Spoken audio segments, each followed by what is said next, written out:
Di balik gemerlap kota-kota dunia, ada wajah-wajah anak bangsa yang mencari rezeki di negeri orang, namun jauh dari tanah air.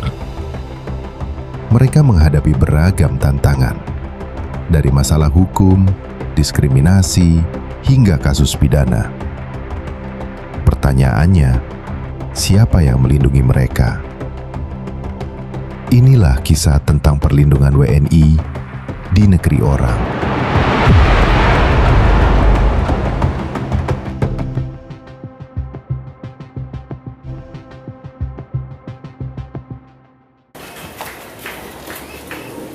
Thailand menjadi salah satu negara tujuan WNI untuk bekerja dan belajar. Namun, keberadaan mereka tidak selalu mudah. Masalah izin tinggal, perdata, hingga pidana bisa menjerat kapan saja. Data menunjukkan, ratusan kasus WNI ditangani setiap tahun, baik di Thailand maupun negara lain. Saya udah 7 tahun di Thailand, sebelumnya saya di Malaysia, dan kebetulan sekarang masih kuliah. Sebelumnya saya kerja 4 tahun, lalu melanjutkan untuk kuliah di Thailand.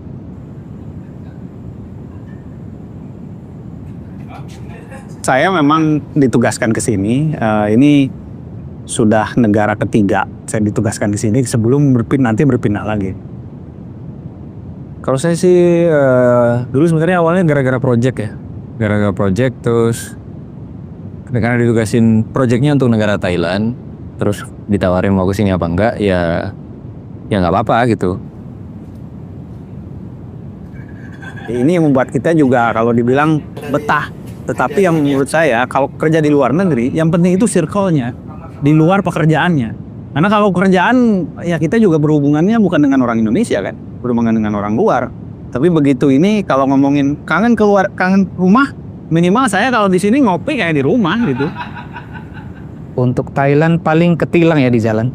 Ketilang, ada operasi kita lupa bawa SIM atau lupa bawa dokumen. Ada sih cerita beberapa dari teman-teman juga, kita nggak langsung ketemu sama orangnya ya. Katanya nggak jadi kerja, dipulangkan. Karena kita juga mendengar dari KBRI juga menolong mereka untuk repatriate atau mengembalikan mereka ke Indonesia. Kita lihat juga berita-berita dari sosial media di KBRI, mereka ditolonglah dari KBRI itu untuk dipulangkan kembali.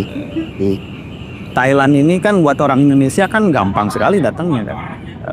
Jadi mungkin yang paling banyak kan kasus TPPO kali ya, yang ya lagi banyak sekali di Thailand ini, karena ke Thailand kan visanya nggak perlu kan di waive. Jadi orang bisa datang sebagai turis, kemudian dia ternyata ada kasus itu gitu. Jadi kalau ini pasti sering dengar dan memang banyak kan di sini gitu.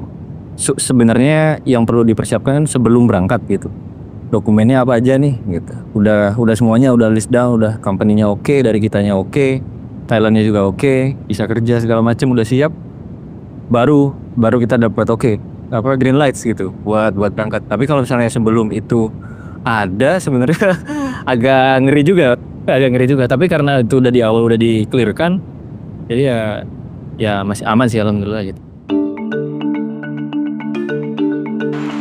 Di Bangkok, KBRI menjadi rumah kedua bagi WNI. Disinilah negara hadir, lewat duta besar dan aparat penegak hukum yang ditugaskan khusus, Atase Kejaksaan. Ada satu yang menarik, dan prosesnya ini masih berjalan sampai sekarang ini. Jadi sebenarnya masalah ini terkait dengan pemalsuan dokumen, tapi yang terjadi adalah karena kesalahan administrasi yang ada di Indonesia. Tapi berakibat kepada WNI kita ini harus ditahan. Ini menarik karena di sini kebetulan KBRI Bangkok punya Satgas PWNI.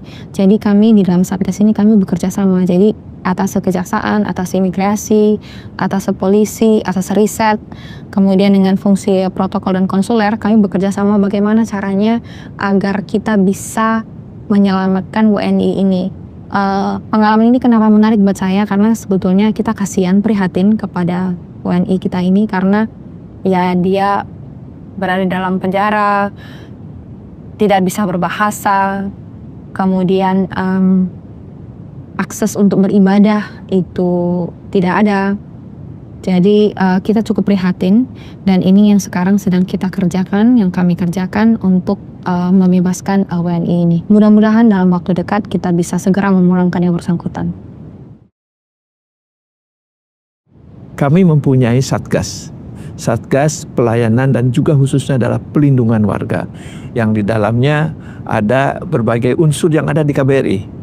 Atcak ada di situ, Atpol ada di situ, Atriset ada di situ, kemudian Adhan juga ada di situ, dan juga ada protokol dan konsuler yang berkaitan dengan masalah hubungan diplomatiknya, itu semua ada di situ.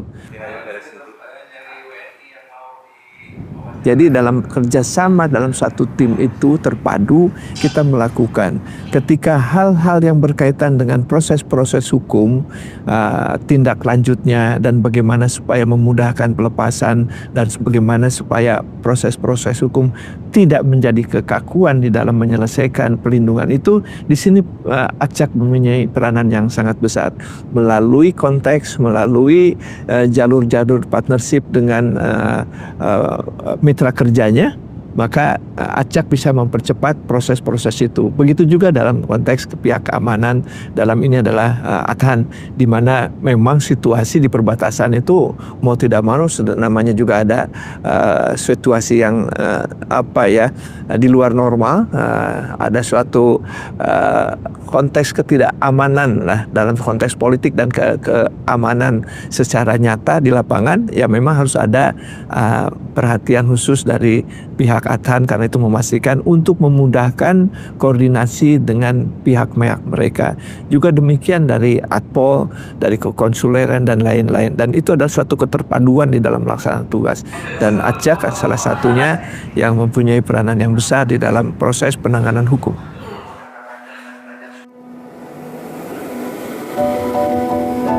Perlindungan WNI di luar negeri tidak bisa dilakukan sendirian.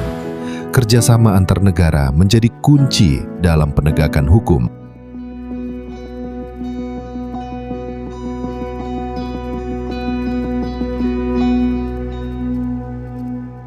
If I talking about the relationship between Indonesian Prosecutor Office and Thailand Office of the Attorney General, it can be I can talk about history. In fact, we have the first MOU of cooperation among the Prosecutor Office with Indonesia. Thailand have the first MOU with Indonesia. The first MOU in 1988, and after we signed that MOU, we have a lot of cooperation. We exchange the prosecutor. The Thai prosecutor being dispatched to be trained, join the training with Indonesian prosecutor in the training institute that you call Badika. Or Thai, we also invite some Indonesian prosecutor to join our training seminar. And then it's very close cooperation between Indonesia and Thailand. And with this MOU, we use as a model to commit the MOU cooperation with the others prosecutor in the other countries. And for Indonesia, it's a very special relationship because Indonesia dispatched the prosecutor attaché, or you call narcotic attaché, but in fact they are the prosecutor to station in Indonesian embassy in Bangkok. And with this kind of person that can make our relationship closer. And when we have some difficulty, like as I mentioned before, the scam center, the human trafficking, Indonesian victims, we work closely with the prosecutor attaché at the Indonesian embassy to rescue, to overcome that difficulty. And at the end, we can rescue several Indonesian victims and repatriate back to Indonesia. This kind of working that we have the close relationship and can more effectively and contribute the successful outcome to the criminal justice system. So I'm really confident that in the future, Thailand and Indonesia prosecuting office can work closely and strengthen our relationship tightly. Hubungan Indonesia dan Thailand dalam konteks bilateral, kalau kita lihat secara mendasar adalah bagaimana peranan KBRI di dalam memastikan hubungan yang baik antara Indonesia dengan Thailand sehingga kita bisa melakukan kerjasama di segala bidang. Satu hal yang paling penting dan itu selalu saya garis bawahi, bahwa di dalam pelaksanaan fungsi diplomatik antara Indonesia dan Thailand adalah bagaimana dalam konteks naungan sebagai satu bendera merah putih, yaitu adalah melalui kedutaan besar KBRI yang sebut kita KBRI yang ada di Bangkok ini.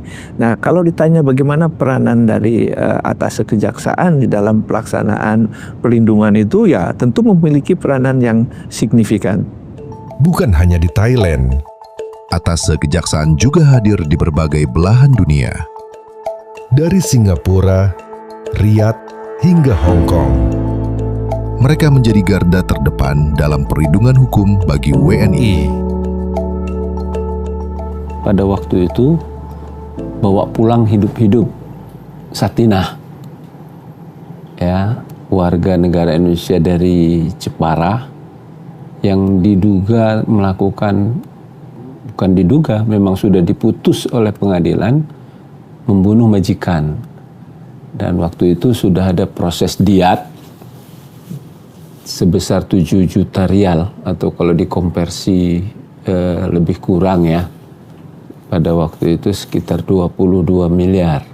Nah, sebelum saya datang itu. Tapi ternyata kemudian ada laporan dari KBRI pada waktu itu bahwa Satinah yang sudah dibayar diat masih diajukan lagi dengan tuntutan hukuman mati. Nah, karena itu maka Presiden SBY memerintahkan Jaksa Agung pada waktu itu untuk memerintahkan Jaksa Agung, Menteri Luar Negeri untuk mengirim jaksa. Sebenarnya 2, satu di Malaysia, satu di Arab Saudi. Karena di Malaysia dan di Arab Saudi tingkat WNI yang bermasalah hukum dan diancam hukuman mati itu sangat tinggi.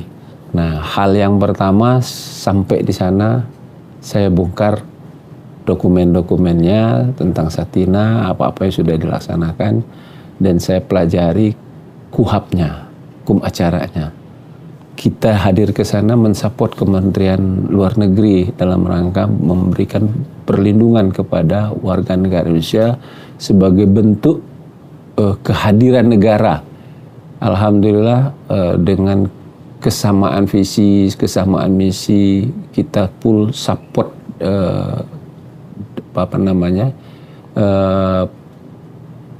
konsuler di Saudi. Tanggal 1 bulan 9 2015 saya bawa pulang Satinah, alhamdulillah dalam keadaan hidup. Sebenarnya negara sudah cukup luar biasa untuk semua kasus di Saudi. Bahkan pengacara di Arab Saudi itu bilang, saya tidak pernah melihat kedutaan besar negara lain yang konsen memberikan perlindungannya seperti kedutaan besar Republik Indonesia. Ya, luar biasa Anda katanya. Anda datang ke saya diskusi bolak-balik, Anda datang ke pengadilan, Anda datang ke penjara untuk membela warga negara Anda. Mungkin kita udah baca undang-undang TPPO-nya Saudi dalam komunitas-komunitas itu, dan ketika ada acara-acara sosialisasi, jadi di awal tuh saya sosialisasinya saya terjemahkan dulu KUHAP. Ada 225 pasal KUHAP-nya. Nah, dari KUHAP itulah kita sosialisasikan apa hak-hak WNI ketika dia dipanggil, ketika dia ditangkap, ketika dia tersangka, ketika dia jadi terdakwa, sampai hak dia kalau dia diputus bebas. Dia bisa menuntut kompensasi kepada negara, kepada Arab Saudi. Nah, itu bisa hak takwid namanya.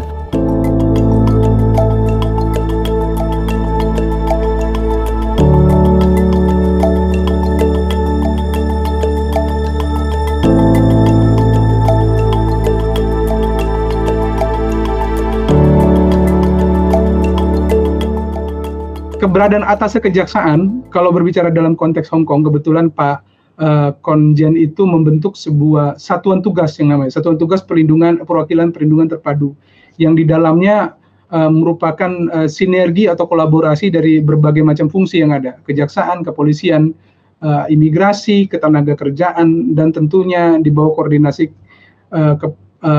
fungsi protokol dan kekonsuleran.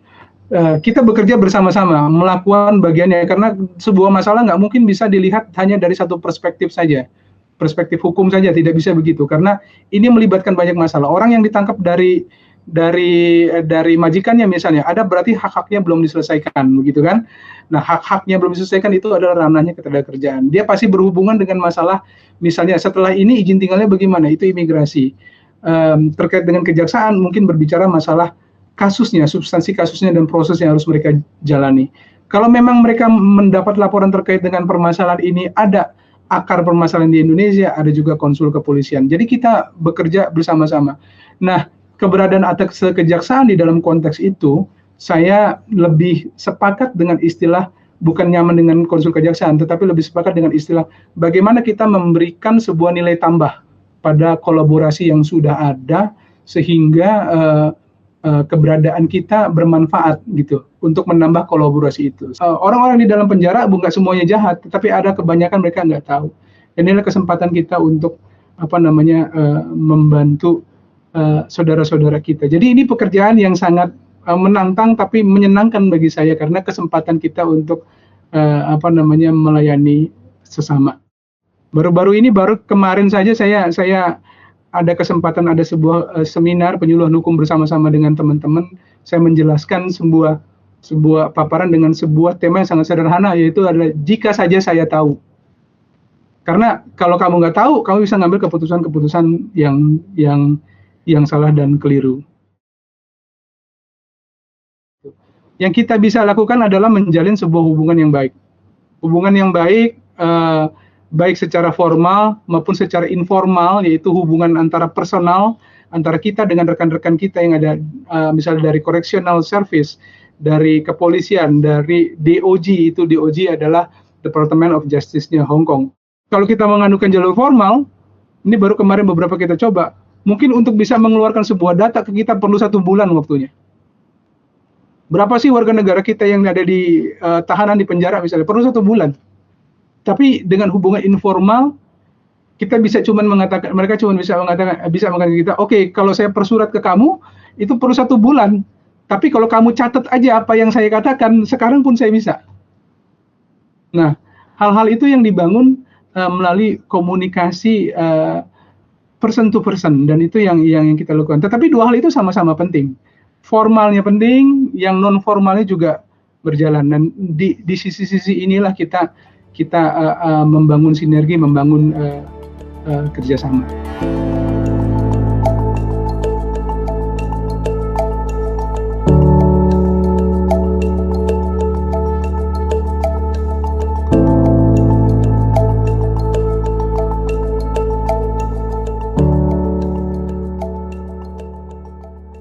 Fungsi atas kejaksaan atau atas hukum ini kan dalam konteks pelindungan WNI, kami ini adalah sebagai supporting ya.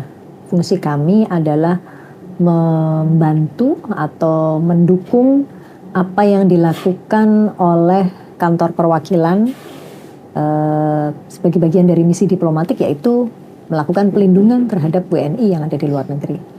Siapa yang kita support? Yang kita support tentu adalah Kementerian Luar Negeri dalam hal ini. Kalau ditanya apa fungsi utama atau peran dari atas kejaksaan, karena kami ini adalah atas teknis dan kami memiliki pengalaman sebagai praktisi, maka tentu keberadaan kami diharapkan mampu untuk memberikan masukan, memberikan insight yang kaitannya dengan litigasi. Meskipun bukan kami yang akan maju untuk melakukan litigasi di negara akreditasi, namun dengan pengalaman praktis yang kami miliki, kami bisa memberikan input, memberikan insight kepada proses pelindungan WNI itu sendiri, khususnya terhadap mereka yang menghadapi masalah pidana. Setiap warga negara Indonesia yang di luar negeri itu wajib tahu, wajib memahami bahwa negara itu selalu akan hadir untuk mereka. Siapa yang mewakili negara Indonesia di negara tempat mereka tinggal atau negara di kantor perwakilan gitu ya, itu adalah kedutaan besar atau konsul jenderal. Jadi mereka harus tahu bahwa ketika ada persoalan, khususnya persoalan hukum yang mereka hadapi di negara tempat dia tinggal di luar negeri, maka dia harus segera mencari perlindungan. Bagaimana cara mencari perlindungan?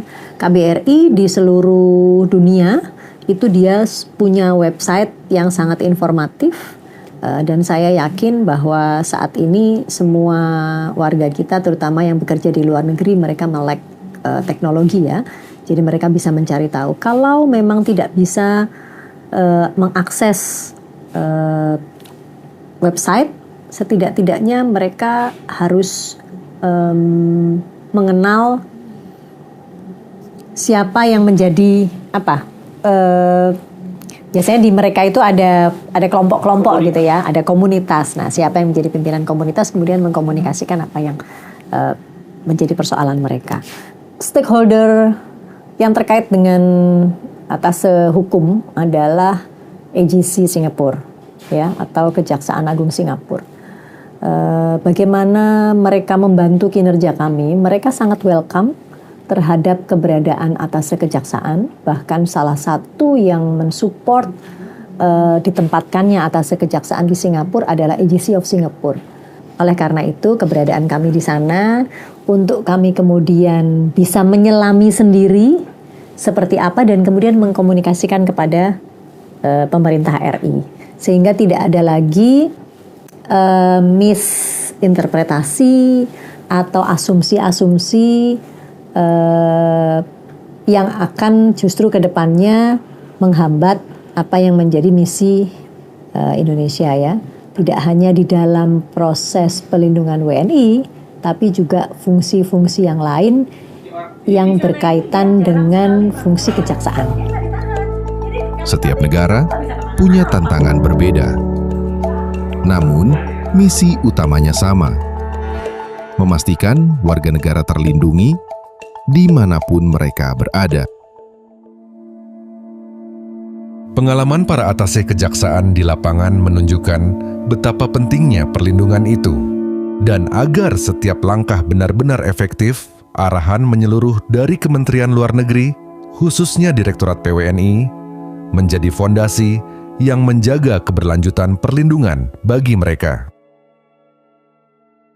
Jadi kalau kita berbicara mengenai pelindungan warga negara Indonesia di luar negeri, tentu ada berbagai macam undang-undang yang menjadi rujukan kita. Yang pertama tentunya adalah Undang-Undang 37 tahun 99 mengenai hubungan luar negeri. Di situ bahkan ada satu bab khusus yang mengatur bagaimana negara harus hadir dalam setiap permasalahan yang dihadapi oleh warganya. Ya. Nah, dalam konteks koordinasi internal yang dilakukan oleh Kementerian Luar Negeri, dalam hal ini Direktorat Pelindungan WNI dengan perwakilan RI, memang Direktorat PWNI memiliki tugas dan tanggung jawab melakukan fungsi koordinasi dan juga pengendalian terkait dengan segala macam bentuk pelayanan dan pelindungan bagi warga negara Indonesia di luar negeri. Sebagai contoh, ketika ada penanganan kasus, ya, kita mengkoordinasikannya di pusat, kemudian kita koordinasikan dengan perwakilan RI terkait. Kita bicara tidak hanya masalah penanganan kasus saja, kita bicara juga pelayanan kekonsuleran. Ya. Kita memahami bahwa pola keberangkatan warga negara kita ke luar negeri, ya, itu kan dalam konteks migrasi. Ya. Driver for migration itu bermacam-macam. Ada yang ingin tujuannya menambah penghasilan dengan bekerja di luar negeri, ada yang ingin menambah pengetahuan dengan sekolah, atau ingin ikut dengan keluarganya, bermacam-macam.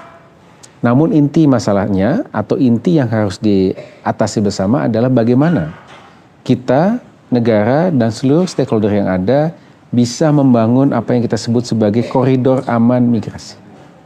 Itu intinya. Jadi bagaimana negara hadir dengan membangun koridor aman tersebut. Nah, tentu ketika kita bicara membangun koridor aman, kita tidak bisa hanya bicara mengenai Indonesia sebagai negara asal. Kita harus bicara juga mengenai negara transit. Kita juga harus bicara mengenai negara tujuan. Nah, oleh karena itu tidak bisa tidak. Kita harus bekerja sama dengan banyak negara. Ya, baik itu negara transit maupun negara tujuan dalam konteks bilateral, namun juga kita perlu angkat dalam konteks regional. Nah, dalam konteks regional kita sudah punya mekanisme ASEAN. Kita punya mekanisme aktif, ya, ASEAN Convention on Combating Trafficking in Person. Kemudian kita juga punya Bali Process. Itu di kerjasama regional di mana kita menjadi salah satu co-chair bersama Australia. Ya. Dan kemudian kita juga punya kerjasama multilateral, UNODC. Jadi semua level kerjasama di tingkat internasional, baik bilateral, regional maupun multilateral, kita lakukan. Untuk memastikan bahwa everybody on board, ya, dalam proses melakukan penanganan TPPO dan juga melakukan pencegahan. Dari pengalaman itu, kita belajar bahwa perlindungan WNI bukan sekedar formalitas, tetapi perjuangan nyata yang menuntut dedikasi dan keberanian. Untuk teman-teman WNI yang di Thailand, saya harap lebih aktif untuk join komunitas. Penting banget ikut komunitas apapun itu, meskipun itu nggak UBI, saya sarankan ikut ke dalam komunitas orang Indonesia di Thailand. Kepercayaan yang orang-orang Indonesia itu berlebih itu malah jadi kadang-kadang jadi bumerang gitu. Iya, kayak when it's too good to be true, be careful gitu ya. Satu paling gampang adalah apakah sudah punya kontrak yang jelas. Karena kontrak itu adalah satu pelindungan hukumnya. Kalau tidak ada kontrak, jangan berangkat.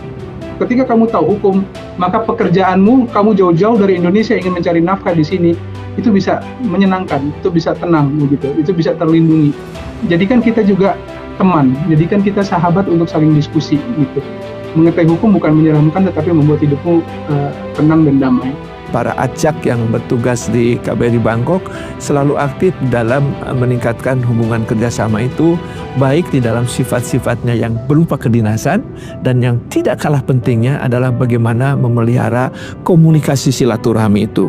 We also try to be flexible as to assist with the widest measure as possible. That's our principle that we conduct our work.